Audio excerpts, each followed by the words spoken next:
Track 33. Practice Exam. You will hear a number of different recordings and will have to answer questions on what you hear. There will be time for you to read the questions and instructions, and you will have a chance to check your answers. All the recordings will be played once only. The test is in 4 sections. At the end of the test, you will be given 10 minutes to transfer your answers to an answer sheet. Now turn to Section 1. Section 1. You will hear a customer asking for help in a shop. First, you will have some time to look at questions 1 to 7. You will see that there is an example which has been done for you. On this occasion only, the conversation related to this will be played first. Excuse me, where are the dresses? They're at the end of this aisle, on the left. Can I help you with anything? The assistant says the dresses are on the left, so left is written as the answer. Now we shall begin. You should answer the questions as you listen, because you will not hear the recording a second time. Listen carefully and answer questions 1 to 7. Excuse me, where are the dresses? They're at the end of this aisle, on the left. Can I help you with anything? Yes, maybe. I'm not from around here, so I don't know this store. Well, I can help you with anything you need. Fantastic. I'm actually down here for my brother's wedding, and I need something to wear. I've just started a new job, and I haven't had time to get anything yet. I'm looking for something smart. Maybe a new dress. Well, what about this one? I think it's too hot for long sleeves. Yes. Well, this one has shorter sleeves, and it still has the bow, which I think is a nice detail. Or there's this patterned one. I'm not keen on a pattern. I think I'll go for the one with the bow. Do you have it in a size 10? Let me have a look. Yes, here. Great. I need a hat, and then I can try them on together. What kind of hat are you looking for? What about this one with the flower? Yes, but if I may suggest, a taller hat would add to your height. Really? Yes, try this one. Oh, I see what you mean. We have this style with the single flower or with a small bunch, and it comes with a wide or narrow brim. I like the narrow brim and just the one flower. Can I have a blue flower? I'm afraid it just comes in cream. Well, it goes with the dress anyway. Great. I'll place an order and have the hat sent to you. It'll take about 2 days to be delivered. Is that okay? Yes, that's fine. I need to take down a few details for delivery. Can I take your name? Ellen Barker. And the delivery address? It'll be my brother's address.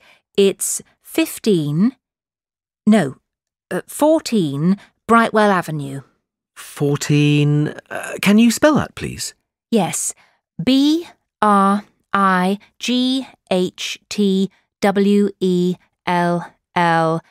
Avenue, Staybridge, Kent, DA4 7DF. And can I take a contact number? Yes, my mobile is 03221 7774. 03221 775. No, it's a 4 at the end. Oh, sorry, I've got it now. We can deliver on May the 12th. We can't specify an exact time, just morning or afternoon. Any time in the early morning is fine. And how would you like to pay? Visa. Great. That comes to £32.25. OK, thanks. Before you hear the rest of the conversation, you have some time to look at questions 8 to 10. Track 34. Now listen and answer questions 8 to 10. I'm just going to try this dress on and then look for shoes. Where are the changing rooms? They're to the left of the store, right next to customer services. And I want some shoes and accessories too. Where can I find them? The accessories are in the women's wear department. The shoe department is right at the front of the store, between menswear and home furnishings. Oh, no, sorry. We've just moved the shoe department for the summer season. It's now very near the changing rooms, actually, straight in front of them. Thanks so much for your help. And where can I pay for the other things? The cash desk is at the front of the store, by the menswear. Thanks. That is the end of section 1. You now have half a minute to check your answers.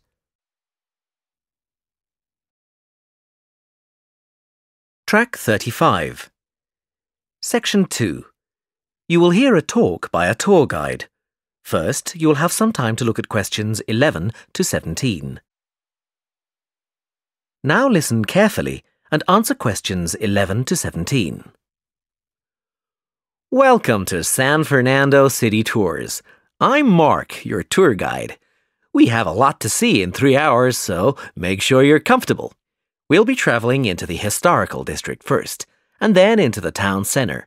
After that, it's out to the harbor, and we'll finish up at the lighthouse, just past the harbor. That will take us up to midday, and after that, you're free to do what you want. At the lighthouse, you'll have a chance to visit the tea room and take photographs of the magnificent coastline. Now, as we have only 3 hours, we won't be able to take you around the shopping district, but we think you'd prefer to look around the shops there in your own time anyway. San Fernando has some well-known tourist attractions, the lighthouse, for example, and the National Library. However, the little-known military museum is not to be missed. Be sure to visit before you leave. Now, there's a lot to do in San Fernando. Indeed, there really is something for everyone. For those who love the water, I can recommend a trip on the Seafarer, one of the most famous boats on the San Fernando River. It does an evening trip with a 3-course meal included. It's great fun for everyone, but especially for young people in their teens or 20s. After 9, there's a disco on the boat, and it gets really lively. Then there's a climbing wall near the town center. It's incredibly popular, with a large wall for expert climbers and a smaller wall for novices. There's a junior wall and a creche, so it's a great day out for those of you with kids. And if you like walking, there's some great walking tours. The City Sights tour is highly recommended, as is the walking tour by the coast. But that one's only for the fit, not really suitable for children or the elderly. For more mature people, or those less able to get around, I would suggest a tour around the vineyards. It can be done in the luxury of a coach, and it's a wonderful way to explore the region's wines. Before you hear the rest of the talk, you have some time to look at questions 18 to 20. Track 36. Now listen and answer questions 18 to 20. Naturally, there's a charge for all these attractions, but you can get 15% off if you have an Explorer Pass. If you don't have a pass but would like one, the driver here has application forms. Just ask him for one and fill it out while on the tour. Then you hand it into the tour office. Normally, it costs $10, but this year it's just $7. When you hand it in, you'll get your picture taken for the card on the spot, and then your card is ready to use. Remember to show it whenever you pay for anything. The discounts apply not just to tourist attractions, but some bars and restaurants. Basically, everywhere you see a red Explorer symbol. We're coming up to the historical district now. If you'd like to look at... That is the end of section 2. You now have half a minute to check your answers. Track 37. Section 3. You will hear 2 students and their tutor discussing a wildlife presentation. First, you will have some time to look at questions 21 to 26. Now listen carefully and answer questions 21 to 26. Hi, Katie. Hi, Ian. Come on in. Hi, Professor Gordon. We wanted to talk to you about our wildlife presentation next week. Have you decided how to organise it? Yes, Professor. At first, we were going to focus on the cat family, but then we decided to talk about nocturnal animals instead. Yes, good idea. And how is your planning going? It's going well. We think we have enough material for 20 minutes. The advantage is that there are so many visual aids we can use. We found lots on the internet which we think will be really interesting for people. The problem is that this topic has been hard to narrow down. If anything, we've got too much information for just 20 minutes. How do you think we could narrow it down further? It is a broad subject. There are a few ways you could do it, but I'd recommend just looking at a representative sample of nocturnal animals, just 4 or 5. Yes, and maybe we could choose one animal from each continent, or a land creature, a marine creature and a winged animal. I like the idea of separating it by different types of animals. And if we limit the detail, we'll definitely have enough time. But don't limit the detail too much. Also, think how you're going to interest the audience. Well, we're going to have a picture for each animal so we can talk through the picture. That's a nice idea, but don't limit yourself to pictures. If you can find any clips of the animals, use them. Showing brief video clips can keep an audience interested. I'll look on the internet tonight. And think of questions to ask your audience. People like to be involved. Yes, that's a great idea. Anyway, Professor, we've been practicing our presentation and we'd like to show you a small section. Is that okay? Well, we just have a couple of minutes left, but go ahead. Before you hear the rest of the conversation, you have some time to look at questions 27 to 30. Track 38. Now listen and answer questions 27 to 30. Well, we were thinking of presenting each animal with a picture and describing their physical characteristics. OK, but not in too much detail. That's just background information. We'll start with the jaguar.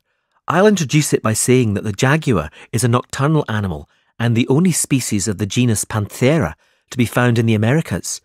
Like any cat, it has whiskers and it can move quickly. Its spine has great movement, meaning a jaguar can take long strides, sometimes up to 5.5 meters. This can make it a deadly predator, as you can imagine. Moving on to the fur, its fur is quite distinct. The markings are like black donut-shaped spots on its otherwise yellow fur. People often confuse them with a leopard for this reason. Now, the tail is interesting. Although people think that the tail has stripes on it, the fur on the tail actually is similar to the body, with black circles around the lower section. The jaguar is generally a creature to be feared. Oh yes, I should have mentioned this earlier.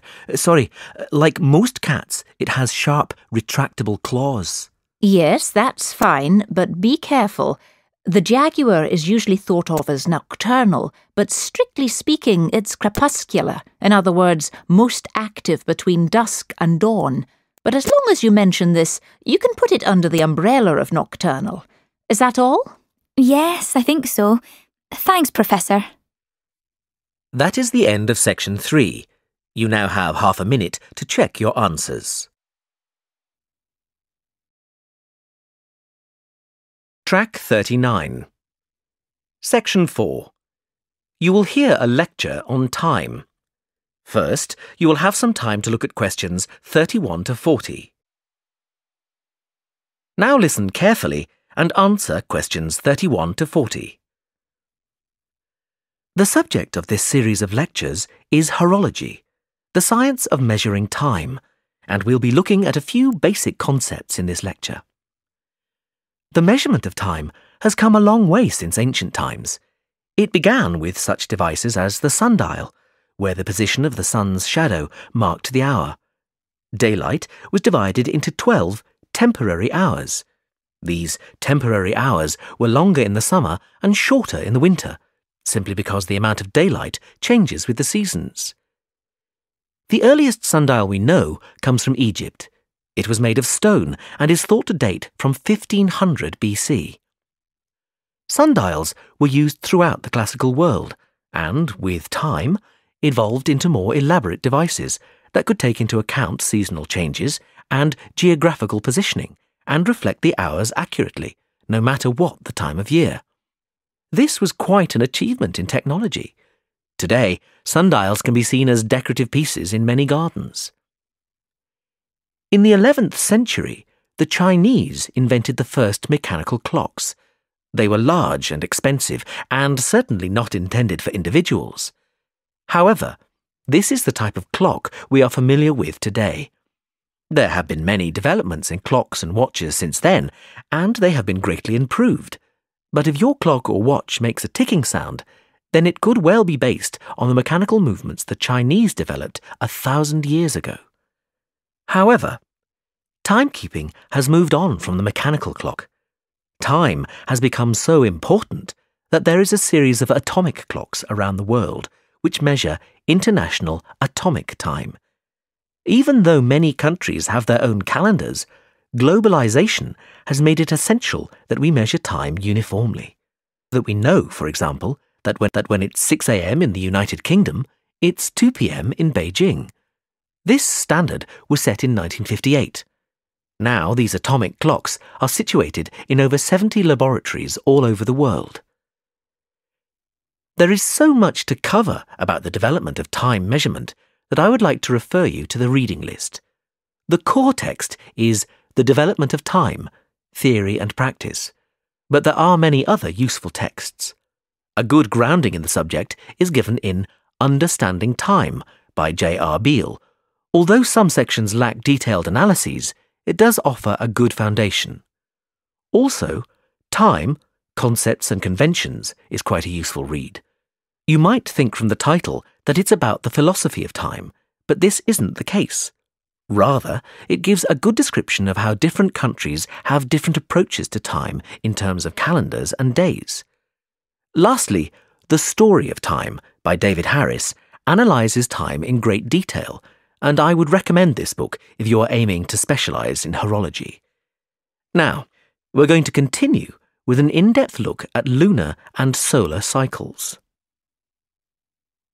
That is the end of the listening test. You now have half a minute to check your answers.